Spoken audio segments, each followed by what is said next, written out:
नमस्कार, ये है नारी शक्ति के इस अंक में आप सभी दर्शकों का बहुत बहुत स्वागत है। दोस्तों, कलाकार की रचना में एक सोच होती है जो उसे और समाज दोनों को प्रत्यक्ष करती है। आज ये है नारी शक्ति के जरिए जिस व्यक्तित्व से हम आपको मिलवाने जा रहे हैं, आपकी मुलाकात करवाने जा रहे हैं, उस कलाकार का व्यक्तित्व जहाँ सादगी से भरा है, वहीं उनकी जो कला है वो एकदम असाधारण है। जी हाँ, आज हम आपका परिचय करवा रहे हैं, आपकी मुलाकात करवा रहे हैं एक चित्रकार से जिनका नाम है सुश्री देवयानी श्रीवास्तव। वो एक चित्रकार हैं। उनकी चित्रकला की सफ़र के बारे में ही आज हम उनसे बात करेंगे। और एक पंक्ति उनके परिचय के पहले मैं कहना चाहूँगी कि बहते हैं रंग मुझ में लहू बनकर, बहते हैं रंग मुझ में लहू बनकर, जब निकलते हैं तो कागज़ में ज़िंदगी भर देते हैं। जी हाँ, इन्हीं पंक्तियों के साथ आइए स्वागत करते हैं हम आज की हमारी मेहमान का। स्वागत है देवयानी जी आपका हमारे स्टूडियो में। तो जैसा मैंने आपके परिचय में बताया कि आप चित्रकला में पारंगत हैं, एक चित्रकार हैं, इंग्लिश में कहें तो एक फ़ाइन आर्टिस्ट हैं, विजुअल आर्टिस्ट हैं आप। तो ये चित्रकला की शुरुआत कहाँ से हुई, किस तरीके से चित्रों में आपने अपना भविष्य खोजा, वो बताइए सबसे पहले। नमस्ते Anika madam, thank you so much. पहले आपका इतना वार्म वेलकम आपने जो किया उसके लिए थैंक यू। फ़ाइन आर्ट का मेरा जो जर्नी रहा है वो ऐसे प्रोफेशनली देखा जाए तो 5 साल से रहा है, लेकिन जो इंटरेस्ट था वो आई थिंक बचपन से ही कहीं ना कहीं था। चीज़ों को देखना, उनको बनाना मुझे अच्छा लगता था। हर किसी का अपना अपना एक एक्सप्रेस करने का तरीका होता है। बेशक मेरा आई थिंक पेंटिंग्स के थ्रू मैं खुद को एक्सप्रेस कर रही थी जी। जब मैं पढ़ाई से बोर हो जाती थी, जब मैं बाकी काम नहीं करती तो मैं अकेले में बैठ के 4-4 घंटे पेंटिंग करती थी। और शायद मेरे को वहीं से ही बहुत ही एनकरेजिंग, बहुत कूल वार्मथ मुझे वहाँ से नज़र आती थी। बिल्कुल। तो मतलब ये कहेंगे कि बचपन से कहीं ना कहीं रंगों और चित्रों से लगाव रहा, तभी आपने ये आगे इसको पेशे की तरह आप लाई यहाँ पर। लेने का तो कभी सोचा नहीं था कि आगे इसको प्रोफेशनली मैं परस्यू करने वाली हूँ, लेकिन आई थिंक कुछ चीज़ें जो कि हम कहते हैं ना डेस्टिनी होती हैं जी, तो यही डेस्टिनी थी। बिल्कुल। और यहाँ पर एक प्रश्न मेरे मन में ज़रूर आता है, वो ये कि मूल शिक्षा तो आपकी इंजीनियरिंग रही, तो किस तरीके से फिर फाइन आर्ट्स की तरफ आपने रुख लिया? क्योंकि देखिए, एक पेरेंट्स के दृष्टिकोण से अगर हम सोचें या फिर एक बच्चे की दृष्टिकोण से हम सोचें तो एक करियर ओरिएंटेड जो हम कहेंगे कोर्स वो आपने किया था इंजीनियरिंग, फिर ये दिशा कैसे कला की तरफ मुड़ गई, वो सफ़र हमें ज़रूर बताएं। जैसा कि आपने बिल्कुल सही बोला कि हम करियर के लिए जब भी सोचते हैं तो हम हमेशा ऑर्थोडॉक्स ट्रेडिशनल वेज़ को ही हम प्रेफर करते हैं, जो कि इंजीनियरिंग होता है, डॉक्टर होता है, सीए होता है, ये जो टिपिकल प्रोफेशंस हैं।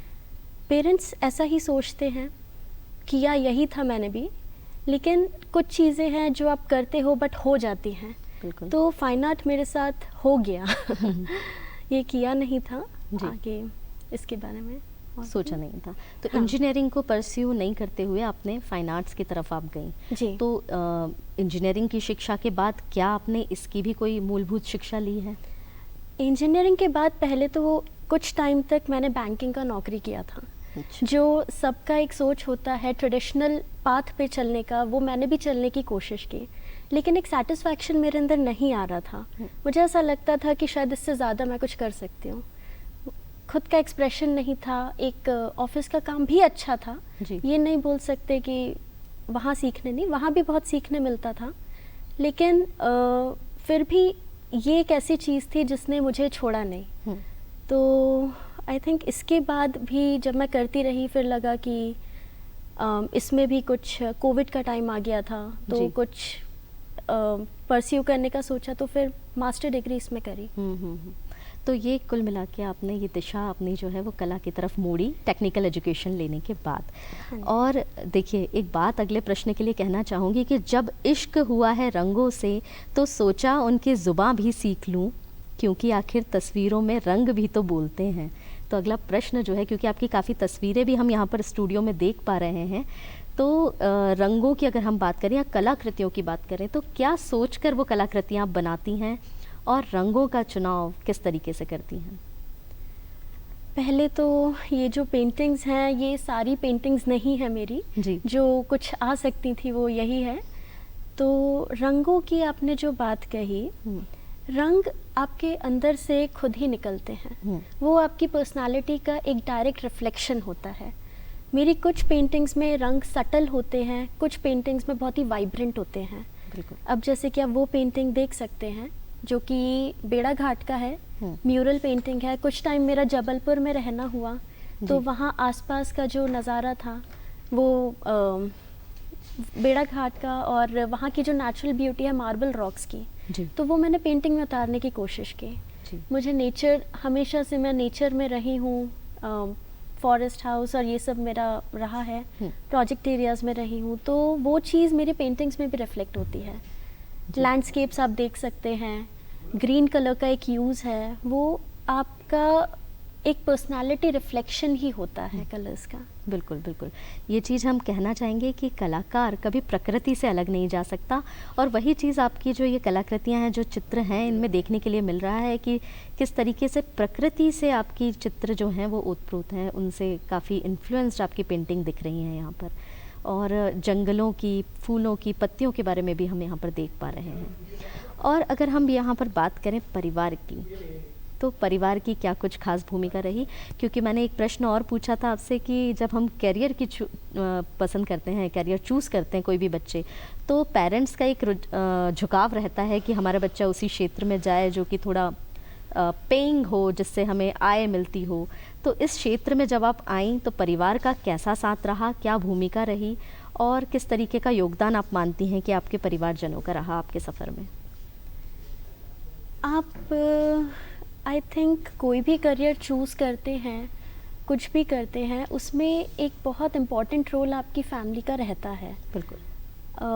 जैसा कि आपने बताया कि इंजीनियरिंग रही है, तो ऑब्वियसली रिफ्लेक्ट तो यही करता है कि हम सब भी बड़ा ट्रेडिशनली सोचते हैं जी। जो हर तरफ है। तो फैमिली स्टार्टिंग में आई थिंक हमारी सोसाइटी ऐसे प्रोग्राम्ड नहीं है, शायद एक्सेप्ट करने में थोड़ा टाइम और लगेगा, बट इनिशियल लेवल पे आप उतना सपोर्ट नहीं एक्सपेक्ट कर सकते हैं। But with time I think जब आप अपने काम से, अपने प्रोफेशन से और कला से, जिस भी क्षेत्र में आप हैं, आप कमिटेड रहते हैं, वो कमिटमेंट होता है, आप उसमें बढ़ते रहते हैं, काम करते रहते हैं, आप मेहनत करते हैं, तो आई थिंक वो लोग नज़रअंदाज नहीं कर सकते। बिल्कुल। वो देखते हैं, दिखता है, और आखिर में शायद परिवार भी कोई आपका बुरा तो चाहता नहीं है, वो आपको हमेशा वही गाइडेंस देंगे जो उनको समझ में आता है, जो उनको सेफ लगता है। वो चाहते हैं कि बच्चा बहुत सेफ रहे, तो गलत नहीं है, बिल्कुल सही है। मेरे फैमिली का लकीली सपोर्ट मुझे रहा है हमेशा से। मतलब उनको ये तो पता था कि नौकरी के साइड इसका बहुत ज़्यादा इंटरेस्ट नहीं है, मोनोटोनस काम ये करेगी नहीं जी। तो वो ये नहीं जानते थे कि मैं क्या करूँगी, लेकिन ये था कि ये नहीं करेगी। तो टाइम के साथ साथ सपोर्ट मिला, उन्होंने भी बहुत पेशेंस रखा, और एक छोटा सा जो मेरे को सोसाइटी को देख के एक कहावत है, वो मुझे याद आती है कि हमने सुना है ऐसा कि सबको भगवान बुद्ध तो चाहिए, लेकिन अपने घर में नहीं चाहिए। बिल्कुल, बिल्कुल। हम दूर से देख करके ऐसे लोगों को अप्रिशिएट कर सकते हैं, लेकिन वो चीज़ जब हमारे घर में हो रही होती है तो वो बहुत चैलेंजिंग हो जाता है। बेशक। जैसे भगवान बुद्ध के घर में भी चैलेंजेस आए थे, उनकी जर्नी दूसरों के लिए थी, वो सबके साथ है। बाकी सोसाइटी, मुझे लगता है समाज को अभी भी एक्सेप्टेंस आने में कुछ टाइम लगेगा। फैमिली सपोर्ट मेरे केस में ये था कि उन्होंने जब कमिटमेंट देखा, प्रोग्रेस देखी, अचीवमेंट्स देखे, तो उनको लगा कि हमें सपोर्ट करना चाहिए। लकीली मेरे फादर का भी इंटरेस्ट है इन सब आर्ट, म्यूज़िक, इन सब में, तो उनका एक मोटिवेशन रहा जी, जिससे मेरी जर्नी थोड़ी सी आसान हो गई। बिल्कुल। तो लेकिन हाँ, चैलेंजेस आपके पास रहेंगे। परिवार का मतलब पूरा सपोर्ट रहा आपको, और इससे एक सीख मिलती है कि अपनी कला को आप निखारते जाइए, घर और समाज फिर आपको अपने आप अपनाता जाएगा, एक्सेप्ट करता जाएगा।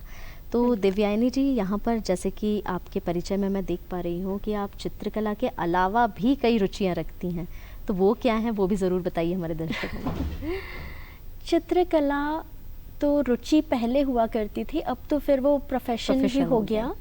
और बहुत खूबसूरत, मैं ये नहीं बोलूँगी कि जर्नी कोई ख़राब थी, क्योंकि चित्रों के थ्रू फिर एक जो मेरे अंदर था, सेल्फ एक्सप्रेशन की एक भूख होती है, सेल्फ डिस्कवरी की, जो कि आई थिंक सभी के अंदर होती है, वो मैंने खोजी चित्रकला में। इसके अलावा काम तो मैंने बहुत किए हुए हैं। बचपन से ऐसा नहीं है कि पढ़ना पसंद नहीं था, मुझे पढ़ाई का भी शौक़ था, साइंस पढ़ना पसंद था। फिर स्पोर्ट्स में मेरा एक इंक्लिनेशन था जी। और स्पोर्ट्स में मेरा स्कूलिंग केंद्रीय विद्यालय से हुआ है, तो केवी नेशनल चैम्पियन थी मैं, यूनिवर्सिटी चैम्पियन थी, स्टेट प्लेयर, नेशनल प्लेयर थी। तो स्पोर्ट्स को लेकर के आई वुड से कि आपको कभी भी जो आपकी रुचियाँ होती हैं उसको कभी उन पे गिव अप नहीं करना होता है, हमेशा उसको साथ लेके चलिए जी। उससे ये होता है, मुझे जो मेरा एक्सपीरियंस रहा स्पोर्ट्स का, स्पोर्ट्स से आप डिसिप्लिन सीख जाते हैं और डेडिकेशन सीखते हैं, वही सारी चीज़ें आपको आपके काम में यूज़ होती हैं। जैसे चित्रकला में जो मेहनत लगती है, because it is physical work completely. जी। चित्रकला में आपको घंटे घंटे बैठ कर के पेंटिंग्स बनानी होती है, एक पेंटिंग महीना भर भी ले लेती है, तो वो जो मेहनत निकलती है वो स्पोर्ट्स की मेहनत है। सही बात है। तो और कहा भी जाता है कि कला का अंत तभी होता है जब कलाकार उसे कला को छोड़ दे, करना छोड़ दे। तो निरंतर अभ्यास की ज़रूरत कोई भी कला अपने लिए मांगती है। और स्पोर्ट्स की बात चली तो क्या विशेष स्पोर्ट्स आप किसकी प्लेयर रही? जी बिल्कुल, मेरा स्पोर्ट्स जो था वो बैडमिंटन था जी। और स्पोर्ट्स सिर्फ खेलने तक सीमित नहीं होता है, स्पोर्ट्स में बहुत चीज़ें इन्वॉल्व होती हैं, जैसे आपकी कॉग्निटिव थिंकिंग होती है, क्रिटिकल थिंकिंग होती है, डिसेप्टिव थिंकिंग होती है, ये सारा आपको स्पोर्ट्स सिखाता है। बिल्कुल। और यही वो स्किल्स होती हैं जो आप बाकी जगह भी यूज़ करते हो, सिर्फ खेलने के लिए नहीं है, आपकी लाइफ में एक बहुत चेंज और बहुत ज़्यादा कंट्रीब्यूशन आपकी पर्सनालिटी में, आपको आपकी जो हैबिट्स हैं, नॉट जस्ट स्पोर्ट्स, रुचियाँ, ये आपको वहाँ तक लेके जाती हैं। जी। और कला हो चाहे स्पोर्ट्स की बात हम करें, खेलों की बात हम करें, दोनों ही कहीं ना कहीं एकाग्रचित्तता को बढ़ाते हैं। एकाग्रचित्त होना ही शायद आपकी कला को आगे बढ़ाने में मदद भी करता है यहाँ पर। और जैसा कि आप बता रही थी यहाँ पर कि हम फाइन आर्ट्स और विजुअल आर्ट्स की बात कर रहे हैं, यहाँ पर विजुअल आर्टिस्ट हैं आप और उसको आपने पेशे की तरह अपनाया है, तो क्या क्या काम आप कर रही हैं और क्या अभी तक का रहा है अचीवमेंट इसमें एज अ प्रोफेशन? जी, एकाग्रचित्ता जो आपने कहा वो बिल्कुल सही बात है। आपका फोकस, डेडिकेशन आपको डेफिनेटली मेरी लाइफ में जो रहा है वो स्पोर्ट्स से ही आया है, और जो मेहनत करना मैंने सीखा वो मैंने खेल से ही सीखा। तो आई थिंक कोई भी स्ट्रीम हो, सारी ही चीज़ें आपको, ये दो चीज़ें तो आपको सिखाती हैं। अभी तक पिछले 5 सालों में मेरा करियर इसमें शिफ्ट हुआ है, फाइन आर्ट्स में, विजुअल आर्ट्स में। उससे पहले मैंने आपको बताया मैं फाइनेंस, एक बैंकिंग जॉब ही कर रही थी जी। इंजीनियरिंग के टाइम पे भी मैं स्पोर्ट्स, खेलना, ये सब कर रही थी। बट क्या हुआ, अब जैसा कि मैंने बताया, स्टार्टिंग से ही जो पेंटिंग्स थी वो मुझे खींचती थी। मैं जब पेंटिंग्स देखती थी, लोग वीकेंड्स पे वेकेशन जाते हैं, कहीं भी जाते हैं, मैं म्यूज़ियम जाती थी और वहाँ जा कर के पेंटिंग्स को देखती थी, तो मैं देखती थी मेरा मन लगता है उसमें। तो एक पेंटिंग को देर तक देखना, ये सब रहता था अभी तक। फिर हाँ, उसके बाद ये हुआ कि जब प्रोफेशनली ये ऐसे मोल्ड हो गई कि मैं अपनी जॉब तो मैं कर ही रही थी और पार्ट टाइम ये भी कर रही थी, मैं सीख रही थी उस पर। लेकिन मैं जहाँ काम कर रही थी वहीं पे ही लोग इसको इतना सराहने लग गए थे, इतना देखते थे कि वहाँ मेरा काम ख़त्म भी नहीं होता था और अपने आप लोग लेके जाने लग जाते थे जी। किसी के इंटीरियर्स होते थे तो मुझे बोलते थे कि प्लीज़ हमारे लिए कर दो, ये कर दो। तो इसको प्रोफेशनली करने से पहले से ही कस्टमर्स थे मेरे पास जी जी। और फिर ये वाला काम पूरे भारत में भी कर रही हैं आप, अलग अलग जगहों पर? हाँ जी, ये वाला काम ऐसा रहा कि फिर मैंने खुद का स्टूडियो खोला, वहाँ पे बच्चों को ट्रेन करना स्टार्ट किया। तो 2 साल में मोर देन 150 बच्चे हमने ट्रेन किए। कोलैबोरेशन में भी काम किया, खुद भी पेंटिंग्स बनाई और उसके एग्जिबिशंस किए, एग्जिबिशंस को ऑर्गेनाइज किया, बहुत जगह पार्टिसिपेशन। जैसे अभी रिसेंटली मिनिस्ट्री ऑफ कल्चर का एक एग्जिबिशन था दिल्ली में जी। G20 नाम से था। तो उसमें हमें सरकार के 20 सालों में अचीवमेंट्स रही हैं, उनके बारे में हमको एक्सप्रेस करना था जी।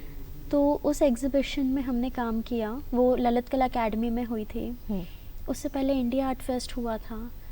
इस तरह के नेशनल लेवल पे जो एग्जीबिशंस होते हैं वो सारे ही हम करते हैं। बाकी अयोध्या से जुड़ा, अभी रामायण से जुड़े भी आपने पेंटिंग्स बनाई हैं, तो वो क्या है, उनके बारे में भी हमें बताइए। वो पेंटिंग्स जिस टाइम मैंने बनाई थी तब ऐसा अयोध्या का ऐसा कुछ खबर थी नहीं। वो बस ऐसा था कि मेरे घर में ही मेरे जो पापा हैं वो सुंदरकांड का पाठ करते थे या ऐसा कुछ करते थे। तो वो जो स्टोरी थी वो मुझे बहुत फैसिनेट करती थी, वाल्मीकि रामायण की जो कहानी थी जी। और उसको मैंने फिर कभी कहानी की तरह नहीं देखा। मुझे ऐसा लगता था कि ये तो हमारी ज़िंदगी की बात हो रही है। जो भी हर्डल्स आ रहे हैं राम भगवान के सामने, जो भी स्ट्रगल हो रही है, तो वो एक फैसिनेशन था उसके लिए। उनको किस तरह की प्रॉब्लम्स आ रही हैं तो वो मुझे बहुत रेलेवेंट लगती थी अपनी लाइफ से जी। तो पूरा वाल्मीकि रामायण पर एक पूरा सीरीज़ मैंने तैयार किया था। और फिर उसके बाद अयोध्या का एक फिर ये जो शुरू हुआ मंदिर बनाने का जी। फिर हमने कमेटी को कांटेक्ट किया, अपनी पेंटिंग्स वहाँ तक भेजी। हमने कहा कि हम भी कंट्रीब्यूट करना चाहते हैं इसमें। अब नेशन में इतना बड़ा काम हो रहा है तो एज एन आर्टिस्ट हमारा रोल बनता है कि कुछ हम भी सोसाइटी को कंट्रीब्यूट करें। जी। तो ये ऐसा कुछ जर्नी थी। तो अभी वो कमेटी के पास है वो पूरी सीरीज़, वो 12 चित्रों की सीरीज़ थी। और उसकी ख़ास बात ये है कि ऑयल पेंटिंग्स हैं वो, और उसमें जो कलर्स यूज़ हुए हैं बहुत वाइब्रेंट कलर्स यूज़ हुए हैं और वो सारे कलर्स मैंने खुद बनाए हैं। मैं पाउडर से एक एक्सपेरिमेंट कर रही थी कलर्स बनाने का। जी। तो वो यूज़ करके 12 चित्र जो रियलिस्टिक पेंटिंग्स तैयार हुई थी वो वाल्मीकि रामायण से ही उनको आपने लिया है, उन चित्रों को। कोशिश की है कि पूरी रामायण को जो मेन इंसिडेंट्स उसमें हैं उनको 12 चित्रों की एक श्रृंखला बनाई जाए। और पूरी मतलब अगर कोई जैसे आजकल की जनरेशन बहुत कनेक्टेड नहीं होती है जो हमारे महाकाव्य हैं, हमने तो पढ़ी है तो लेकिन इतना नहीं। तो हमारा मोटिव ये था कि उसे देख करके कोई डायरेक्ट एक स्टोरी लाइन को समझ पाए, चित्रों के द्वारा पूरी रामायण को कोई समझ पाए करने की कोशिश हुई थी। और आप देखें तो उसमें आपको एक कहानी पता चले कि हमारे इंडिया में ऐसे कौन से काव्य लिखे हैं। बिल्कुल। तो ये उसके पीछे का इंस्पिरेशन था। तो उम्मीद करते हैं देवयानी की ये सारी जो फोटोज़ हैं, चित्र हैं, वो हम अयोध्या में ज़रूर देखेंगे। ये हमारी कामना रहेगी आपके लिए। और अगर देवयानी अचीवमेंट्स या उपलब्धियों की बात करें तो वैसे तो आपने बता ही दी, ये भी एक बड़ी उपलब्धि ही है, पर और क्या मेजर अचीवमेंट्स थे जो आपको लगता है कि आपने इस क्षेत्र में हासिल किए हैं? इस क्षेत्र में कुछ नेशनल लेवल एग्जीबिशंस रही हैं, उसमें मेरा पार्टिसिपेशन रहा है। ऑल इंडिया लेवल पे जो एग्जीबिशंस होते हैं उसमें मेरा काम लगता है। भोपाल के अंदर ही, जैसा मैंने बताया, मुझे बहुत टाइम नहीं, 5 साल हुए हैं, 2 साल कोविड के थे, तो सारा काम हमने ऑनलाइन भी किया। बहुत सारे इवेंट्स ऑर्गेनाइज़ किए। 150 स्टूडेंट से ज़्यादा जो लोग हैं ऑल एज ग्रुप के, वो हमने ट्रेन किए, वर्कशॉप्स करी। यहाँ पे कुछ गवर्नमेंट स्कूल्स हैं, वहाँ वर्कशॉप रही। मेरा खुद का एक NGO रहा जो कि पूरा डेडिकेटेड है चित्रकला को। फिर उसके बाद अभी के टाइम पे मैं हर जगह काम करती हूँ, सिर्फ भोपाल तक ही सीमित नहीं है। बॉम्बे में, दिल्ली में, हर जगह मेरे काम डिस्प्ले होते हैं। तो ये सब रहा। कुछ कॉम्पिटिशन्स रहे हैं भोपाल में जो जीते भी हैं। बिल्कुल। तो बहुत सारी उपलब्धियां आपकी यहाँ पर रही। और जैसा आपने बताया कि आप पूरे इंडिया में काम करती हैं, तो यहाँ पर एक प्रश्न मन में और आता है कि बहुत सारे युवा साथी, या कहेंगे ये है नारी शक्ति कार्यक्रम है, तो बहुत सारी नारियाँ ये कार्यक्रम देख रही होंगी जो कि कला में इंटरेस्ट रखती होंगी, चित्रकला जानती होंगी, पर अपने इस कला को आगे बढ़ा नहीं पा रही होंगी या कहीं ना कहीं दायरे में बंद ही होंगी। तो उनको कैसे आप बताएंगी कि किस तरीके से इसको एज अ प्रोफेशन अपनाया जा सकता है और कहाँ से शुरुआत होनी चाहिए? देखिए, मेरा जो एक्सपीरियंस रहा है इतना जी। कला के क्षेत्र में या बाकी जो चीज़ें हैं, आपको जो अच्छा लगता है वो आप करते रहिए, हम्म, उसको आप छोड़िए मत, जी। उसको बेस्ट करने की कोशिश करिए, उसे सीख लीजिए। अगर थोड़ा भी आपके अंदर स्पार्क है, जो कि गॉड गिफ्ट होता है, हम सब में होता है किसी ना किसी चीज़ को लेके, उसको परस्यू करिए। आजकल तो फिर भी मुझे लगता है कि चीज़ें थोड़ी आसान है क्योंकि हमारे पास इंटरनेट होता है। मैंने भी अपना काम बहुत हद तक इंटरनेट से ही किया है। हमारे लिए चीज़ें आज की डेट में एक्सेसिबल हैं, आपको बहुत ज़्यादा दौड़ धूप करने की उतनी ज़रूरत नहीं है। ईमानदारी के साथ काम करना एक तरीका होता है। अपने काम में हमेशा अच्छे रहिए, टाइम निकालिए। लोग एक्सक्यूज़ देते हैं, टाइम नहीं है, टाइम नहीं है। आप जेन्युइनली कोई काम करना चाहते हैं तो आपके पास टाइम होता है। मैं भी अपने नौकरी के साथ ही करती थी। तो करते रहिए, प्रचार करने की कोशिश करिए, इंटरनेट यूज़ करिए, लोगों से कांटेक्ट करिए, आगे बढ़ाइए इसको। अगर ये हम मेरा- बच्चों की बात करें, छोटे बच्चों की बात करें जो कि चित्रकारी में अपना इंटरेस्ट रखते हैं, तो क्या उनको एक प्रशिक्षण की ज़रूरत शुरुआत से होती है, या किस तरीके का प्रशिक्षण उनको बचपन से चाहिए होता है? प्रशिक्षण की भी ज़रूरत होती है और कुछ एक्सेप्टेंस की ज़रूरत होती है, जो कि मुझे ऐसा लगता है कि जब बच्चा छोटा होता है तो पूरी तरह से जो कंट्रोल होता है वो पेरेंट्स के हाथ में होता है। जैसे मेरे फैमिली में ये रहा था कि मेरे पेरेंट्स ने मुझे खेलने में बहुत हेल्प किया, मुझे खेल में आगे बढ़ाया। जी। मेरा इंटरेस्ट उसमें था, लेकिन उससे एक चीज़ भी हुई थी कि मुझे अपने इंटरेस्ट फाइंड आउट करने आ गए थे। पेरेंट्स का काम ये नहीं है कि बच्चा फर्स्ट आए, पेरेंट्स का काम ये है कि बच्चा खुद को एक्सप्लोर करे, क्या क्या उसके अंदर है। हम हमेशा करियर्स और ये सब जो बनाते हैं वो इसको सोच के बनाते हैं कि सिक्योरिटी क्या है, फाइनेंशियल सिक्योरिटी क्या है, स्टेटस क्या है। मेरा ये सोचना है, सेंटर जो होता है आपके करियर चूज़ करने का, वो सेल्फ डिस्कवरी होती है, सेल्फ एक्सप्लोरेशन होता है, जहाँ पे आप ज़्यादा से ज़्यादा खुद को महसूस कर सकें, एक्सप्रेस कर सकें, क्योंकि वो चीज़ आपको सुकून देगी। बिल्कुल। आपके ups and downs, failure, success, ये लगे रहेंगे। इसको बहुत ज़्यादा सीरियसली नहीं लेना होता है। आपको अल्टीमेटली अपने काम में सेटिस्फैक्शन होना चाहिए, मज़ा आना चाहिए। वो कुल ज़रूरी मिला के है। बच्चों को स्वतंत्रता देनी चाहिए, जिस भी चीज़ में वो इंटरेस्टेड हो उसको करने के लिए। उनकी हेल्प बस हम इसमें कर सकते हैं कि उन्हें क्या पसंद है फिगर आउट कर लें। जी। ये है। और दिव्यानी, अगर हम पसंद की बात करें या किसी से प्रेरणा लेने की बात करें, तो कौन से ऐसे कलाकारों को आप मानती हैं जिनको आप प्रेरणा का स्रोत मानती हैं अपना? प्रेरणा सिर्फ कलाकार ही नहीं, हर तरह के लोगों से आपको जब इंस्पिरेशन लेनी होती है तो आप ले ही सकते हैं। भोपाल की अगर बात की जाए तो भोपाल में भी बहुत लोग मेरे कांटेक्ट में आए थे कला के क्षेत्र में, बट जो मेंटोरशिप मैंने ली थी वो जी। तो वो एक किनसे सीनियर, सीखा? हाँ जी, तो एक सीनियर आर्टिस्ट थे हमारे शहर में, श्री राज सैनी सर। वो मेरे मेंटोर रहे, उनके साथ मुझे बहुत हेल्प हुआ, काफ़ी आगे तक हमने साथ में भी काम किया। और उनकी कला देख करके मुझे लगता था कि आँखों को रोकती है। बिल्कुल। एक बार आप किसी कला को देखें और आपका मन करे कि देखते रहो, ठहर गए। ठहरना आना चाहिए। जी। तो वो उधर मैंने देखी। फिर और भी बहुत चित्रकार हुए हैं, जैसे आज से 200-300 साल पहले जो चित्रकार थे, उनकी कला में वो बात थी। कुछ नाम जैसे हमारे एमपी के हुसैन साहब रहे हैं, हैदर रज़ा साहब रहे हैं, वैन गॉग का भी मैंने देखा।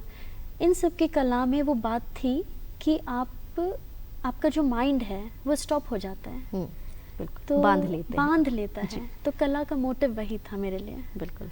और दिव्यानी, कहा भी जाता है कि कलाकार कभी संपूर्ण संतुष्ट नहीं होता, और अगर संतुष्ट हो जाए तो वो कलाकार नहीं होता।